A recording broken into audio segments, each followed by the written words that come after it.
Hello everyone, welcome back to our channel. I hope कि आपने English की बहुत ही अच्छे तरीके से प्रिपरेशन कर लोगी। अभी जो आपकी प्रिपरेशन है, एक बार उसको पूरा रिवाइज करने का ये टाइम है। तो इस वीडियो में मैं आपको 20 मिनट्स में आपका जितना भी सिलेबस है वो रिवाइज करवा दूंगा। तो अगले 20 मिनट एक कोने में बैठ जाओ और ये ध्यान से सुन लो, आपका पूरा सिलेबस बहुत ही ज्यादा अच्छे तरीके से रिवाइज हो जाएगा। तो फिर चलिए स्टार्ट करते हैं। अब देखिए, सबसे फर्स्ट जो आता है वो आता है मॉडल्स। अब देखिए, मॉडल्स में अलग अलग होंगी, जैसे कि कैन है, इसको हम वहां पे यूज में लेंगे जहां पे कि हम कोई एबिलिटी को एक्सप्रेस कर रहे हैं। हम जैसे कि फॉर एग्जांपल के लिए कि I can speak English fluently, तो यहां पर क्या बता रहा हूं मैं, मेरी एबिलिटी बता रहा हूं, तो उस केस में हम लोग कैन को यूज कर। अब इसके बाद में आता है कुड। कुड को हम लोग कहां पे यूज में लेंगे? कुड को हम लोग वहां पे यूज में लेंगे जहां पे कि हम पास्ट की किसी एबिलिटी को एक्सप्रेस करना चाहते हैं। तो बेसिकली कुड क्या है? It is the past of a can. जैसे कि फॉर एग्जांपल के लिए यहां पर दिया हुआ है कि when I was young I could run fast, कि जब मैं जवान था तो मैं बहुत तेज दौड़ता था। तो ये क्या हो गया कि पास्ट में एबिलिटी की बात करी जाए तो वहां पे कुड यूज करना है। देन फिर इसके बाद में मे को आपको वहां पे यूज में लेना है जहां पे कि किसी परमिशन की बात हो। अगर आपको किसी से परमिशन लेनी है तो वहां पे हम लोग मे को यूज करते हैं, जैसे कि may I go to toilet, may I drink water. तो इस तरीके से हम लोग मे को यूज करते हैं। फिर इसके बाद में ought to होता है, इसको हम लोग वहां पे यूज में लेते हैं जहां पे कि कोई एक मोरल ड्यूटी होती है। ठीक है, मोरल ड्यूटी के लिए हम लोग क्या यूज में लेंगे? ought to। अब इसके बाद में जो नेक्स्ट आता है वो आता है नीड टू। नीड टू को हम लोग वहां पे यूज में लेंगे जहां पे कि हम किसी को एडवाइस दे रहे हैं, जैसे कि you need to consult to the doctor. तो मतलब यहां पे क्या करें कि हम उसको एडवाइस दे रहे हैं, तो जहां पे एडवाइस देंगे वहां पे हम लोग नीड टू को यूज करेंगे। फिर इसके बाद में जो नेक्स्ट आता है वो आता है यूज टू। यूज टू को आप वहां पे यूज में लेंगे जहां पे कि कोई भी एक पास्ट हैबिट के बारे में बात करी जाएगी, जैसे कि when I was young I used to study hard, I used to run fast. तो यहां पे क्या हो रहा है कि हम किसकी बात कर रहे हैं कि हमारी पास्ट में कोई हैबिट थी, उसके लिए हम लोग यूज्ड टू को यूज करेंगे। देन फिर इसके बाद में नेक्स्ट आता है कि मस्ट आप कहां पे यूज में लेंगे? मस्ट आप वहां पे यूज में लेंगे जहां पे कि कोई एक स्ट्रॉन्ग ऑब्लिगेशन होगा, जैसे कि जो मस्ट ही है ये तो करना ही करना है। जैसे कि फॉर एग्जांपल के लिए कि every employee must be in uniform. तो यहां पे क्या है कि स्ट्रॉन्ग ऑब्लिगेशन है कि ऐसा सबको फॉलो करना है। और फिर इसके बाद में इसको हम लोग वहां पे भी यूज में लेते हैं जहां पे कि नेसेसिटी होती है, कि जहां पर जरूरत होती है वहां पे भी हम लोग इसको यूज करते हैं। देन फिर इसके बाद में नेक्स्ट आता है वो आता है शुड। शुड को आप वहां पे उसमें लेंगे जहां पे कि आप किसी को कोई सजेशन दे रहे हैं, जैसे कि यहां पे आप बोल सकते हो कि you should try this food. तो आप क्या कर रहे हो कि उनको सजेस्ट कर रहे हो कि आपको ये खाना ट्राई करना चाहिए। देन फिर इसके बाद में जो नेक्स्ट आता है इसको हम लोग वहां पे भी यूज में लेते हैं जहां पे कि एक वीक ऑब्लिगेशन होता है। अब ये वीक ऑब्लिगेशन का मतलब क्या होता है? वीक ऑब्लिगेशन का मतलब ये है कि जहां पे कि ये मस्ट कंपल्सरी नहीं है। जैसे कि मस्ट तो वहां पे लेते जहां पर कि स्ट्रांग है, लेकिन शुड को हम लोग वहां पे यूज में लेते जहां पर कि वीक ऑब्लिगेशन होता है।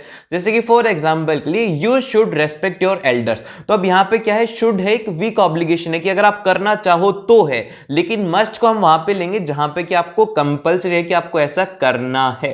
देन फिर इसके बाद में जो नेक्स्ट आता है वो आता है वुड। वुड को हम लोग वहां पे यूज में लेंगे जहां पे कि हम लोग बात कर रहे होते किसी भी एक पास्ट एक्शन की और उसके साथ में कोई एक विश को एक्सप्रेस करते, जैसे कि फॉर एग्जांपल के लिए कि I wish I could study hard. कि यहां पर आप बोल रहे हो कि भैया मैं काश स्टडी हार्ड करता। तो यहां पे क्या करो कि आप कोई विश एक्सप्रेस कर रहे हो पास्ट को लेकर के। ठीक, अब इसके बाद में आता है माइट। तो माइट को हम लोग कहां पे यूज में लेंगे? माइट जो है basically is similar to a may but it is a less formal. जो कि माइट होता है वो मे की जैसे यूज में लिया जाता है, लेकिन इसको लेस फॉर्मल माना जाता है। देन फिर इसके बाद में माइट जो है ये कंडीशनल स्टेटमेंट होता है, जैसे कि कंडीशनल स्टेटमेंट है तो वहां पे हम लोग माइट को यूज लेंगे, जैसे कि फॉर एग्जांपल के लिए कि if I finish my work on time then I might go to walk. तो बेसिकली यहां पे क्या है कि अगर मैं मेरा काम खत्म करूंगा तो मैं वॉक के ऊपर जाऊंगा। तो ये क्या हो गया यहां पे कि कंडीशनल हो गया कि अगर होगा तो जाऊंगा। तो कंडीशनल के केस में हम लोग माइट जो मॉडल है उसको यूज करते हैं। देन फिर इसके बाद में जो नेक्स्ट आते ही वो आती है हमारा सब्जेक्ट वर्ब एग्रीमेंट। तो देखिए, ये जो सब्जेक्ट वर्ब एग्रीमेंट है बहुत ही ज्यादा सिंपल है। इसमें आपको एक जो चीज याद रखनी है कि subject plus verb plus object ये एक बेसिक सेंटेंस के स्ट्रक्चर होता है। अब इसमें कुछ रूल्स हैं। तो यहां पर रूल नंबर फर्स्ट है। रूल नंबर फर्स्ट ये कहता है कि अगर फर्स्ट पर्सन और सेकंड पर्सन है तो इस केस के अंदर आपको सिर्फ और सिर्फ एक सिंगुलर वर्ब को यूज में लेना है इनके साथ में। अगर आपका सब्जेक्ट फर्स्ट पर्सन है तो आप सिंगुलर वर्ब लेंगे, और अगर सेकंड पर्सन है तो भी आप सिंगुलर वर्ब ही यूज करेंगे। और फिर इसके बाद में जैसे कि आप यहां पे याद रखिएगा कि लेकिन यहां पर एक एक्सेप्शन है, आई और वी जो होते हैं इनके साथ में हम लोग पैरेलल वर्ब को यूज करेंगे। देखो आई जो है ये तो है फर्स्ट पर्सन, लेकिन यहां पे क्या है, हम लोग इसके साथ में पैरेलल वर्ब को यूज करेंगे। ये एक्सेप्शन है, एग्जाम में गलती हो सकती है। फिर इसके बाद में नेक्स्ट आता है, वो आता है वन ऑफ। वन ऑफ के साथ में आप हमेशा आंख बंद करके सिंगुलर वर्ब को यूज करेंगे। ऑलवेज सिंगुलर वर्ब आपको वन ऑफ के साथ यूज करना है। फिर इसके बाद में नेक्स्ट आता है, वो आता है इनडेफिनिट प्रोनाउन। अब देखिए इनडेफिनिट जो प्रोनाउन होता है ये वो होते हैं जैसे कि समवन हो गया, एवरीवन हो गया, नो वन हो गया, एनीवन हो गया। इसका मतलब ये है कि कोई भी या फिर कोई भी एक। तो यहां पे क्या हो रहा है कि बेसिकली आप एक सिंगुलर चीज की तरफ इंडिकेट कर रहे हो। तो जब हमारा सब्जेक्ट ही सिंगुलर हो जाएगा तो उस केस के अंदर हम लोग क्या करेंगे, सिंगुलर वर्ब को यूज करेंगे। इसीलिए इनडेफिनिट प्रोनाउन के साथ में ऑलवेज सिंगुलर वर्ब रहेगी। और फिर इसके बाद में जो अगला है रूल नंबर 4, जो कि एंड के लिए है, क्योंकि एंड में ही हमें सबसे ज्यादा कंफ्यूजन होता है। तो एंड के 2 केस हैं। सबसे पहला केस तो यह है कि अगर डिफरेंट थिंग्स होंगी तो वहां पे हम लोग पैरेलल वर्ब को यूज करेंगे। जैसे कि फॉर एग्जांपल के लिए यहां पर मैं आपको देता हूं कि राम एंड श्याम, राम एंड श्याम जो है हैड गॉन, हैव गॉन। तो अब देखो मैं आपको इसको एक एग्जांपल देता हूं। तो इसका एग्जांपल ये है कि राम एंड श्याम, देखो Ram and Shyam have gone to gym. ठीक है, यहां पे हैव क्या है, ये है एक पैरेलल है। पैरेलल क्यों है, क्योंकि राम और श्याम, तो अगर अकेले होते तो हम लोग क्या करते, हैज लेते, लेकिन यहां पर राम और श्याम 2 हैं तो सिंगुलर से होकर के पैरेलल हो गए, इसलिए हम लोग हैव जो वर्ब है उसको यूज कर रहे हैं। देन फिर इसके बाद में जो इसका सेकंड केस है कि हम लोग सिंगुलर वर्ब किसके साथ में यूज में लेते हैं, जब हमारे पास में सेम थिंग होती है, एक ही सब्जेक्ट होता है या फिर एक जैसा सब्जेक्ट होता है, तो उस केस के अंदर हम लोग एंड के साथ में सिंगुलर वर्ब को यूज करते हैं। अब जैसे कि फॉर एग्जांपल के लिए यहां पर दिया हुआ है कि bread and butter is my first choice. तो यहां पर ब्रेड और बटर एक साथ हैं कि ब्रेड के साथ में बटर खाते हैं, तो इसीलिए हम लोग क्या करेंगे, यहां पे इज को यूज करेंगे क्योंकि दोनों एक जैसी चीजें हैं, तो इसीलिए यहां पे इज यूज लिया जाएगा। देन फिर इसके बाद में नेक्स्ट आता है, वो आता है नेम। अगर किसी का नाम है, जैसे कि फॉर एग्जांपल के लिए न्यूज है, बैरिक है, स्पीसीज है, तो अब आपको यहां पर कंफ्यूजन आएगा कि भैया न्यूज तो क्या हो गया, ये हो गया पैरेलल, तो इसके साथ में तो हम लोग क्या लगाएंगे, वो लगाएंगे आर लगाएंगे या फिर पैरेलल वर्ब लगाएंगे। लेकिन यहां पे ध्यान रखना न्यूज उसका नाम है, एस या फिर ईएस होने से वो हम लोग उसके साथ में पैरेलल वर्ब नहीं लगाएंगे, ये इनका नाम है। इसीलिए मैंने इसको लिया है कि नेम के साथ में हमेशा ही सिंगुलर वर्ब आएगी, फिर चाहे से वो पैरेलल नेम ही क्यों ना हो प्रोनाउंस करने में। देन फिर इसके बाद में जो नेक्स्ट रूल है, रूल नंबर 6। रूल नंबर 6 में जैसे कि अगर आपके पास में वर्ड्स हैं, एज वेल एज है, बट है, अलोंग विद है, नथिंग है, लाइक है या फिर अनलाइक, तो अब देखिए ऐसे वर्ड्स हैं तो इसके अंदर क्या होगा कि it is selected according to the subject verb के अकॉर्डिंग ये सेलेक्ट होगी। यानी कि हमारी जो वर्ब है जैसा हमारा सब्जेक्ट होगा उसी के अकॉर्डिंग हम लोग हमारी वर्ब को सेलेक्ट करेंगे, इसमें ऐसा कुछ भी फिक्स्ड नहीं है। जैसे कि एग्जांपल के तौर पर है कि principal as well as teachers are busy in exam duty. तो यहां पर प्रिंसिपल और टीचर्स एग्जाम ड्यूटी में बिजी हैं, तो यहां पे क्या हो गया, ये हो गया पैरेलल, क्योंकि यहां पे प्रिंसिपल भी हैं और टीचर्स भी हैं, तो इसीलिए यहां पे क्या हो जाएगा, ज्यादा हैं तो यहां पे पैरेलल वर्ब यूज करेंगे। देन फिर इसके बाद में नेक्स्ट आता है, नेक्स्ट जो हमारे पास में है वो है रिपोर्टेड स्पीच। रिपोर्टेड स्पीच में डायरेक्ट से इनडायरेक्ट कन्वर्जन में आपको थोड़ा ध्यान रखना है। जैसे कि सेड टू को हम लोग कन्वर्ट कर देंगे टोल्ड में, और से टू को हम लोग कन्वर्ट कर देंगे टेल, ये तो बेसिक है। फिर इसके बाद में जो नेक्स्ट है ये है कि अगर इज एम आर है तो हम लोग उसको कन्वर्ट कर देंगे वॉज वर्ब में, अगर वॉज वर्ब है तो उसको हम लोग कन्वर्ट कर देंगे हैड बीन में, और अगर हैज और हैव है तो हम लोग उसको कन्वर्ट कर देंगे हैड में। और फिर इसके बाद में अगर सिर्फ और सिर्फ हैड है तो हैड के साथ में कोई भी चेंज नहीं होगा, हेड को हम लोग चेंज नहीं करेंगे, और उसी के साथ में अगर हैड बीन है तो भी उसमें कोई चेंज नहीं होगा। अब यहां से इसमें ट्विस्ट आने स्टार्ट होगा। जैसे कि अगर शैल है ना तो आप इसको कन्वर्ट करोगे शुड में। अब आपको एक डाउट आएगा कि भैया अगर हमारे क्वेश्चन में ये शुड होता है, डायरेक्ट के अंदर शुड होता है, तो क्या हम इसको ऐसे कन्वर्ट कर सकते हैं? नहीं। यही सबसे ज्यादा इंपॉर्टेंट है, आप इधर से इधर नहीं आओगे किसी भी सिचुएशन में। तो शुड को आप शैल में कन्वर्ट नहीं करेंगे, शुड का शुड ही रहेगा। और अगले वाला है मे और कैन को हम लोग कन्वर्ट करेंगे माइट में और कुड में। और ये जो लास्ट पॉइंट है यही लिखा हुआ है कि शुड हो गया, कुड हो गया, यूज्ड टू हो गया, ought to हो गया, वुड हो गया, इन सभी के अंदर कोई भी चेंज नहीं होता है जब आप इनको डायरेक्ट से इनडायरेक्ट में कन्वर्ट करते हैं। ये बात आपको याद रखनी है। और फिर इसके बाद में आता है हमारे पास में नेक्स्ट है। नेक्स्ट में देखिए कुछ कन्वर्जन है जो कि काफी ज्यादा इंपॉर्टेंट है, इनमें हमें ध्यान रखने हैं। जैसे कि जस्ट है, इसको हम लोग कन्वर्ट करेंगे देन में, हेयर को हम लोग कन्वर्ट करेंगे देयर में, और दिस को हम कन्वर्ट करेंगे दैट में, एगो को हम कन्वर्ट करेंगे बिफोर में। ठीक है, ये याद रखना। और इसके अलावा टुडे को हम लोग कन्वर्ट करते हैं दैट डे के अंदर, टुमारो को हम लोग कन्वर्ट करेंगे द नेक्स्ट डे में, और यस्टरडे को हम लोग कन्वर्ट करेंगे द प्रीवियस डे में। क्योंकि देखो एग्जाम के अंदर सीधा ऐसा आएगा कि टुमारो, तो आप ध्यान नहीं रहेगा उस टाइम पर, तो ये ध्यान रखना कि टुमारो हो गया, टुडे हो गया, यस्टरडे हो गया, इसको हमें कन्वर्ट करना होगा, एज इट इज नहीं लिखना है। देन फिर इसके बाद में जो लास्ट है इसका पॉइंट वो ये है कि अगर हमारा प्रेजेंट टेंस है तो हम लोग उसे पास्ट टेंस में कन्वर्ट करेंगे, और प्रेजेंट के अंदर वर्ब की फर्स्ट फॉर्म रहेगी और पास्ट के अंदर हमारे पास में वर्ब की सेकंड फॉर्म रहेगी। और उसके बाद में अगर हमारा जो टेंस है वो प्रेजेंट कंटिन्यूअस है तो सिंपल हम उसका कन्वर्जन कर देंगे पास्ट कंटिन्यूअस में, और अगर सिंपल पास्ट है तो हम लोग उसको कन्वर्ट कर देंगे पास्ट परफेक्ट में। जैसे कि सिंपल पास्ट के अंदर वर्ब की सेकंड फॉर्म है तो हमारे पास्ट परफेक्ट में हो जाएगी वर्ब की थर्ड फॉर्म। जैसे कि रॉट है तो हम लोग इसको कन्वर्ट कर देंगे हैड रिटन में, क्योंकि जो हमारा पास्ट परफेक्ट है उसमें हैड आएगा। ठीक है, ये हो गया हमारा बेसिक कन्वर्जन। अब इसके बाद में हम लोग बात करते हैं प्रीपोजिशंस की। तो सबसे पहली प्रीपोजिशन आती है वो आती है एट। एट को हम लोग वहां पे यूज में लेते हैं जहां पे कि हम लोग किसी भी एक स्मॉल टाउन को डिनोट करने के लिए करते हैं। जैसे कि आप बोलेंगे कि आई लिव एट, फिर उसके बाद में अगर आप स्मॉल टाउन से बिलोंग करते हैं तो वहां पे आप उसका नाम लिख सकते हैं। तो इस तरीके से आप लोगों को एट यूज में लेना है। और फिर जो इन प्रीपोजिशन है इसको हम लोग वहां पे यूज में लेते हैं जहां पे कि हम किसी कंट्री की बात करते हैं या फिर हम लोग किसी लार्ज टाउन की बात करते हैं। जैसे कि हम लोग ये कहेंगे कि आई लिव इन इंडिया, हम ये नहीं कहेंगे आई लिव एट इंडिया, ये गलत हो जाएगा। तो इसीलिए एट कहां पे यूज में लेना है? एट हम लोग वहां पे यूज में लेंगे जहां पे हम कोई स्मॉल टाउन या फिर स्मॉल विलेज को डिनोट कर रहे हैं, वहां पे हम लोग एट को यूज करेंगे।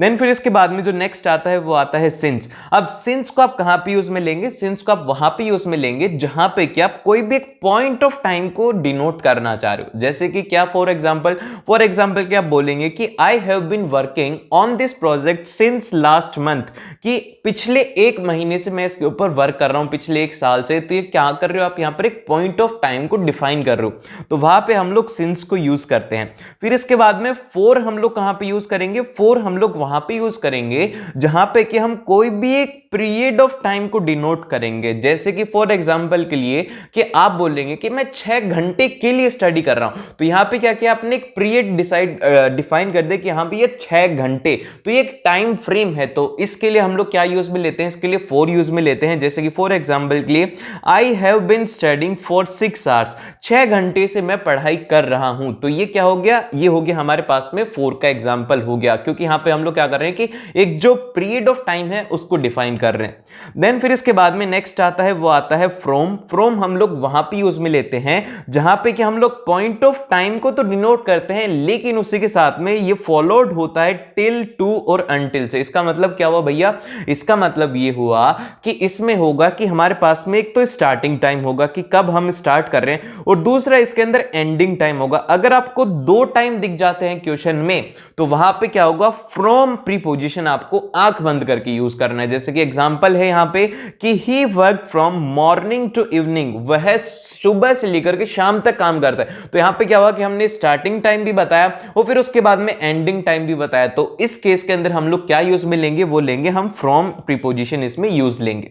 देन फिर इसके बाद में चलते हैं हम लोग नेक्स्ट की तरफ, जो कि है हमारे अब डिटर्मिनर्स। तो देखिए ध्यान से सुनना इनको, ये बड़ा ही सिंपल है लेकिन इसमें कई बार हमें कंफ्यूजन हो जाता है। तो ए जो डिटर्मिनर्स है इसको हम लोग यूज में लेते हैं सिंगुलर काउंटेबल नाउन्स के साथ में, जो कि कॉन्सोनेंट साउंड के साथ में होते हैं, वहां पे हम लोग ए को यूज करते हैं। और एन को हम लोग वहां पे यूज में लेंगे जहां पे कि सिंगुलर काउंटेबल नाउन होंगे लेकिन इसमें वोवल साउंड होगा। अब वोवल साउंड कौन से होते हैं, ए, ई, आई, ओ और यू। ठीक है, ए, ई, आई, ओ, यू में होता है। अगर ये साउंड आपको दिख रहा है किसी भी नाउन के साथ में, तो वहां पे आप लोग क्या यूज में लेंगे, एन को यूज करेंगे। और एग्जांपल के तौर पर यहां पर है कि एफ यू हो गया, ए कपल ऑफ हो गया, और यहां पे फिर जैसे कि एन के लिए है एन आर हो गया, एन ओनली चाइल्ड हो गया। अब देखिए आर जो है इसके अंदर क्या हो रहा है कि एच साइलेंट है, तो जब एच इसमें साइलेंट है तो क्या होगा, एच साइलेंट है तो ओ का साउंड आ रहा है, वोवल साउंड आ रहा है, तो इसीलिए हम लोग एन को यूज करेंगे। तो एक बार प्रोनाउंस करके देख लेना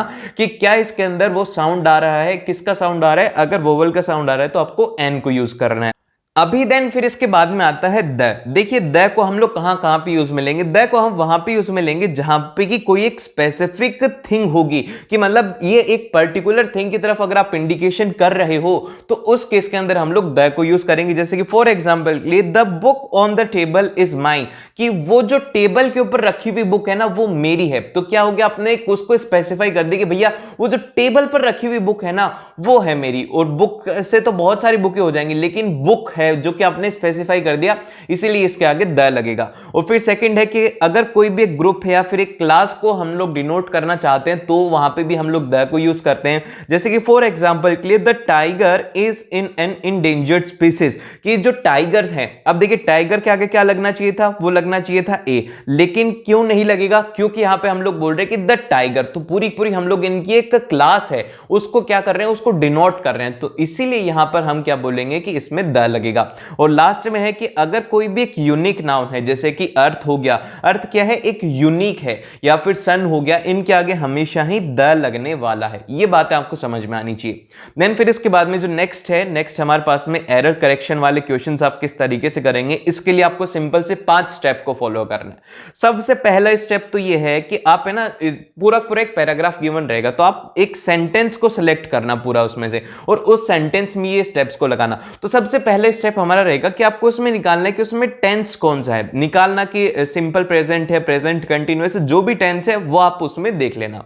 फिर सेकंड आपको इसमें जो स्टेप है उसमें ये चेक करना है उसका वर्ब, कि वो वर्ब कौन सी है। जैसे कि आपने जो सेंटेंस निकाला है उसमें देखो कि वर्ब उसके अकॉर्डिंग है या फिर नहीं है। जैसे कि अगर पास्ट टेंस है और उसके अंदर वर्ब की थर्ड फॉर्म यूज में ले रहे हैं तो ये तो गलत हो गया, तो इसीलिए सबसे पहले निकालना कि टेंस कौन सा है। फिर सेकंड में हमें उसकी क्या करनी है, उसकी वर्ब की फॉर्म को चेक करना है। फिर थर्ड पॉइंट में हमें चेक करनी है उसके हेल्पिंग वर्ब को चेक करना है कि क्या उसकी हेल्पिंग वर्ब सही है, क्योंकि देखो एग्जामिनर इन 4-5 चीजों के अंदर ही आपको देगा कि आप इनमें से कोई चीज फाइंड करो, उनमें से कोई एरर रहता है। फिर इसके बाद में जो नेक्स्ट है वो है स्टेप फोर्थ में आपको चेक करना है check determiners according to subject, और जो भी सब्जेक्ट है उसके अकॉर्डिंग आप डिटर्मिनर्स को चेक कीजिए कि क्या ये उसके अकॉर्डिंग सही है। ये 4 स्टेप में आपका सॉल्व हो जाएगा। अगर 4 स्टेप में भी सॉल्व नहीं होता तो फिर आपको चेक करना है प्रीपोजिशंस को। नाउ चेक प्रीपोजिशंस, अब इसके बाद में आपको प्रीपोजिशन को चेक करने की जरूरत है। और फिर इसके बाद में नेक्स्ट आता है वो आता है टेंसेस। अब देखिए टेंसेस से रिलेटेड कुछ पॉइंट्स जो कि आपके एग्जाम के लिए काफी ज्यादा इंपॉर्टेंट है। सबसे पहला है कि वॉज जो है इसको हम लोग सिर्फ और सिर्फ सिंगुलर के साथ में यूज करते हैं। और फिर इसके बाद में यहां पर आता है वर। अब देखिए वर जो है इसको हम लोग प्लुरल के लिए यूज में लेते हैं, लेकिन यहां पर एक थोड़ी सी बात याद रखना कि जो सेकंड पर्सन होता है इसमें जो यू वाला केस है वहां पे भी हम लोग इसको यूज करते हैं, क्योंकि जो यू है ये दोनों तरीके से काम में लिया जाता है। एक तो आप लोग इसको है ना सिंगुलर के फॉर्म में भी यूज में ले सकते हो और एक प्लुरल की फॉर्म में भी ले सकते हो, तो इसीलिए यहां पे इसके साथ में वर भी यूज किया जाता है। देन फिर इसके बाद में आता है सेकंड पॉइंट जो कि है यहां पर only the perfect tense will have verb third form. Verb की थर्ड फॉर्म सिर्फ और सिर्फ परफेक्ट टेंस में ही रहेगी, फिर वो चाहे से प्रेजेंट हो या फिर वो हमारे पास में पास्ट हो या फिर वो फ्यूचर टेंस हो, तीनों के अंदर जो परफेक्ट टेंस है उसमें वर्ब की थर्ड फॉर्म रहेगी।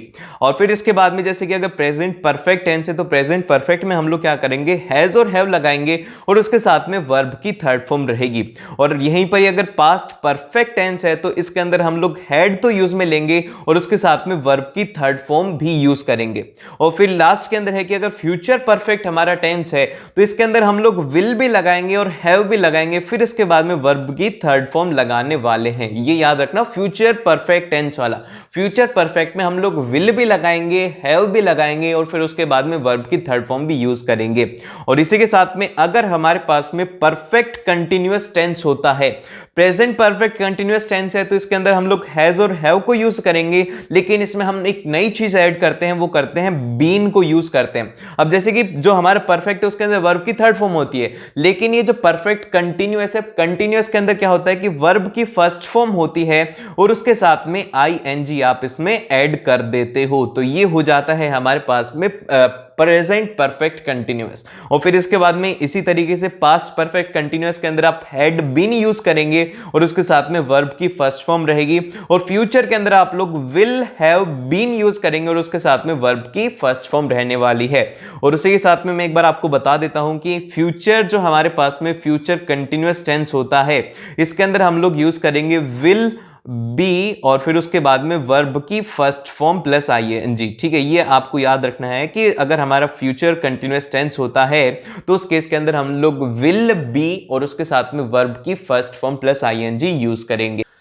अब इसके बाद में आता है राइटिंग सेक्शन। तो देखिए, राइटिंग सेक्शन से रिलेटेड मैं आपको बताता हूं कि राइटिंग सेक्शन में सबसे पहले तो आपका फॉर्मेट एकदम से करेक्ट होना चाहिए, इसमें कोई भी गलती नहीं होनी चाहिए। फॉर्मेट अभी याद कर लो। फिर सेकंड आता है कि फॉर्मेट के साथ में आपकी जो लैंग्वेज है उसमें जो कीवर्ड्स है ना, उनको आपको हाईलाइट करना और कीवर्ड्स में याद रखना कि आपकी कोई भी स्पेलिंग मिस्टेक्स नहीं होनी चाहिए। इसमें स्पेलिंग मिस्टेक्स कम करना, क्योंकि एक स्पेलिंग मिस्टेक से आपका हाफ मार्क्स डिडक्ट हो जाएगा, तो इसलिए ये बात याद रखना।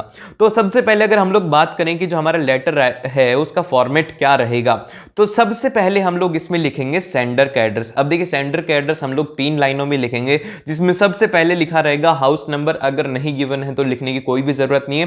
फिर इसके बाद में उस जगह का नाम है, जैसे कि कोई भी एक स्मॉल प्लेस का नाम होता है, जैसे कि आप जयपुर में, तो जयपुर में आप कहां पे रहते हो, वो कोई एक जगह का नाम होगा, कोई कॉलोनी का नाम होगा, वो आएगा यहां पे, जैसे कि एबीसी नगर हो गया और जयपुर हो गया। फिर इसके बाद में आपको एक लाइन का स्पेस छोड़ना है। देखो, लाइन का स्पेस छोड़ना, नहीं तो नंबर काट लेगा टीचर। एक लाइन का स्पेस छोड़ना। फिर उसके बाद में आपको डेट लिखनी है। डेट का सिंपल फॉर्मेट रहेगा 27 फरवरी पूरा लिखना है 2023, और डेट आगे की लिख सकते हो, पीछे की डेट मत लिखना। फिर इसके बाद में एक लाइन का फिर से आप स्पेस देंगे। फिर इसमें आप लोग लिखेंगे रिसीवर का एड्रेस, जो कि रिसीव करने वाला है लेटर को।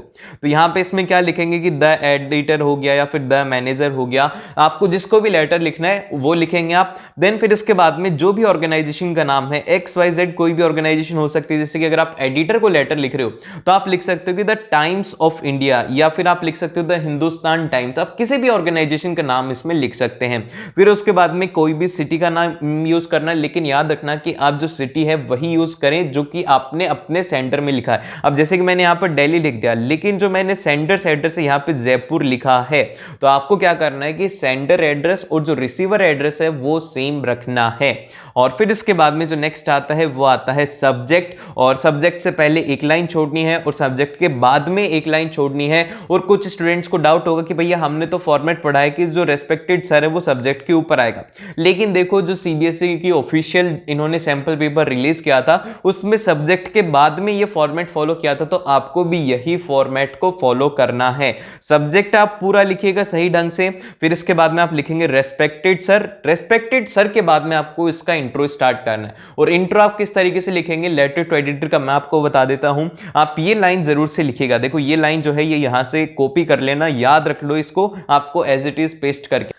देन फिर इसके बाद में ध्यान से सुनना, ये जो है ये ओपनिंग लाइन काफी ज्यादा इंपॉर्टेंट रहेगी आपके लेटर की। तो ओपनिंग लाइन आपको इस तरीके से लिखनी लेटर टू एडिटर को। इसमें आप लिखेंगे कि through the column of your estimated newspaper I would like to draw your attention. मतलब बेसिकली आप उनको ये कह रहे हो कि भैया आपका ये जो पेपर है इसके कॉलम के थ्रू मैं आपका ध्यान इस ओर लेकर के जाना चाहता हूं। फिर जो भी आपको लेटर गिवन है वो आपको लिखना है, और इसमें आपको सबसे फर्स्ट में आपको लिखना होगा प्रॉब्लम, कि क्या प्रॉब्लम है और फिर उसके बाद में आपको लिखना होगा उसका सॉल्यूशन भी आप इसी में ही लिख देना। दोनों चीजें आपको लिखनी है कि इसका प्रॉब्लम ये है और इसका सॉल्यूशन ये हो सकता है, दो चीजें आपको इसमें लिखनी जरूरी है।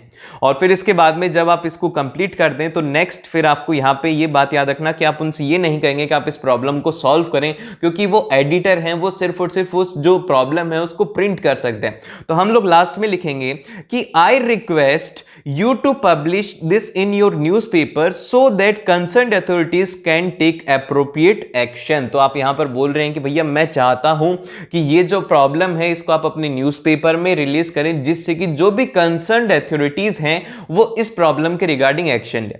फिर इसके बाद में आपको एक लाइन का स्पेस छोड़ना है, फिर आप लिखेंगे थैंकिंग यू, फिर इसके बाद में आपका नाम, और अगर कोई पोस्ट गिवन है तो आप वो पोस्ट इस तरीके से लिख देंगे। और अभी यहीं पर अगर लेटर ऑफ ऑर्डर हो जाता है तो लेटर ऑफ ऑर्डर के अंदर मैं आपको बता देता हूं, थोड़ा सा ये थोड़ा इंपॉर्टेंट है इसीलिए बता रहा हूं। लेटर ऑफ ऑर्डर के अंदर देखिए इस तरीके से आपको टेबल बनानी होगी, ठीक है। इस टेबल के अंदर आप यहां पे जैसे कि बुक्स का ऑर्डर है, 3 कॉलम आपको कंपलसरी है बनाना। अब इसमें सबसे फर्स्ट तो आप लिख देंगे कि आप क्या मंगवाने वाले हो उसका नाम, फिर उसके बाद में इधर एक में आप लिखेंगे क्वांटिटी, ठीक है, एक में आप लिख देंगे क्वांटिटी, और फिर एक तरफ आप बीच में लिख देंगे कि कोई भी ब्रांड का नेम है या फिर कोई भी एक ऑथर का नेम है। इस तरीके से आपको 3 से 4 कॉलम को बनाना है लेटर ऑफ ऑर्डर में। और ये जब आप टेबल बना लें देन फिर उसके बाद में आप जब एंडिंग करेंगे तो आपको एक तो देखिए सबसे फर्स्ट आपको उनसे मांगना है डिस्काउंट, ठीक है, एक तो आप मांगेंगे उनसे डिस्काउंट, फिर सेकंड आपको है ना डेट ऑफ डिलीवरी को जरूर से मेंशन करना है कि इस तारीख तक आ जाना चाहिए सामान। और फिर इसके बाद में जो नेक्स्ट है कि आप उसमें ये भी चीज जरूर से इंक्लूड करना कि अगर कोई भी एक तरीके से डैमेज होता है प्रोडक्ट को तो उसके लिए आप लोग ही रिस्पॉन्सिबल होंगे। और इसी के साथ में आपको ना ये 4 चीजें लेटर ऑफ ऑर्डर में जरूर से इंक्लूड करनी है, आपके इसमें नंबर कभी नहीं कटेंगे। देन फिर इसके बाद में जो नेक्स्ट आता है हमारे पास में वो आता है एनालिटिकल पैराग्राफ। तो देखिए एनालिटिकल पैराग्राफ बहुत ही ज्यादा सिंपल आएगा। आप है ना सबसे पहले पैराग्राफ को स्टडी करना, इसमें स्टडी करने के ही मार्क्स आपको मिलेंगे। तो एनालिटिकल पैराग्राफ का हम एक बार फॉर्मेट देख लेते हैं, फिर उसके बाद मैं आपको सिखाऊंगा कि कैसे करना है। सबसे फर्स्ट में आपको लिखना है इंट्रोडक्शन, जो कि 1 से 2 लाइनों का होगा, और इसके लिए मैं आपको एक वीडियो का लिंक दे दूंगा, अभी यहां पे जाकर के देख लेना, बहुत ही छोटी सी वीडियो है, उसमें आपका एनालिटिकल पैराग्राफ की ओपनिंग लाइन और क्लोजिंग लाइन अच्छे से बता रखी है। तो देखिए इंट्रोडक्शन के अंदर आपको 1 से 2 लाइन के अंदर बताना है कि आप किस बारे में, ये जो पैराग्राफ इस बारे में है, इस सर्वे यहां पे कंडक्ट किया गया था और उस बारे में आपको बताना है कि किस बारे में आप लिख रहे हो। फिर इसके बाद में जब आप बॉडी लिखेंगे तो बॉडी के अंदर आपको एक तो मैक्सिमम उसका इंक्लूड करना है कि मैक्सिमम कितनी है उसकी क्वांटिटी और उसका मिनिमम कितना है, मैक्सिमम मिनिमम, और फिर उसके बाद में कंपैरिजन। ये 3 चीजें आपको उसकी बॉडी में जरूर से इंक्लूड करना है। और फिर लास्ट में आप लिखेंगे उसका कंक्लूजन, जो कि 1 से 2 लाइनों का रहेगा। और एक और बात, आपको इंट्रोडक्शन लिख करके नहीं लिखना है, सीधा इंट्रो लिखना है, ये मत लिख देना इंट्रोडक्शन बॉडी, ये तो बस आपको समझाने के लिए है। आपको सीधा लिखना है 1 से 2 लाइन के अंदर, इंट्रोडक्शन और लिखने की कोई भी जरूरत नहीं है। अब आपका है ना बहुत अच्छा रिवीजन हो चुका है। अब कुछ है लास्ट मिनट टिप्स जो कि आपके एग्जाम में काफी ज्यादा आपकी हेल्प करेंगे, तो ध्यान से सुना। सबसे पहली टिप तो ये है कि पेपर इजी आने वाला है, बहुत ही सिंपल पेपर आएगा, जो आपने पढ़ा है वही क्वेश्चंस आएंगे और आप डेफिनेटली बहुत ही ज्यादा स्कोर करोगे। मैं बता रहा यार तुमने इतनी अच्छी तैयारी कर ली फिर भी तुम डर रहे हो, तुम अच्छा स्कोर करोगे। फिर सेकंड आता है कि स्पीड को स्टार्टिंग से ही मेंटेन रखना। देखो क्या होगा कि आप स्टार्टिंग में तो बड़ा ही सजा सजा के ऐसे लिखोगे और फिर लास्ट के अंदर तो ऐसी राइटिंग लिखोगे कि खुद को भी समझ में नहीं आएगी। तो इसलिए स्टार्टिंग से ही अपनी स्पीड को मेंटेन रखना ताकि आपका पेपर ना छूटे।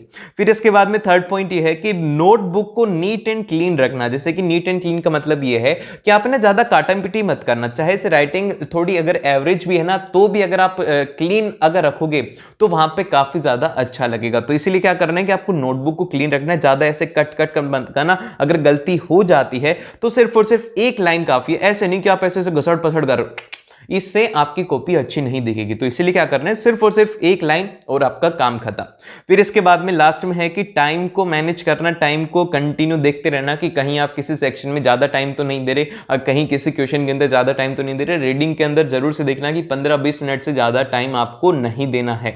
और फिर लास्ट के अंदर कोई भी क्वेश्चन नहीं छोड़ना है भैया। अगर आपको नहीं भी आ रहा ना तो भी उस चैप्टर के बारे में कुछ भी लिख के आ जाओ। अगर नहीं आ रहा है क्वेश्चन तो आपका ना उसके बारे में कुछ भी लिख देना है, क्यों हूं कि टीचर आपने लिखा है कुछ ना कुछ तो नंबर देगा, 1 नंबर देगा, आधा नंबर देगा, 0 देने से तो अच्छा ही है ना। तो इसीलिए आपको कोई भी क्वेश्चन को नहीं छोड़ना है। And all the very best, बहुत ही अच्छा पेपर करके आओगे, मैं आपको बोल रहा हूं, आप बहुत ही ज्यादा अच्छा स्कोर करोगे। और मिलते हैं आप लोगों से नेक्स्ट वीडियो में, और अपने दोस्तों के साथ में इसको जरूर से शेयर कर देना।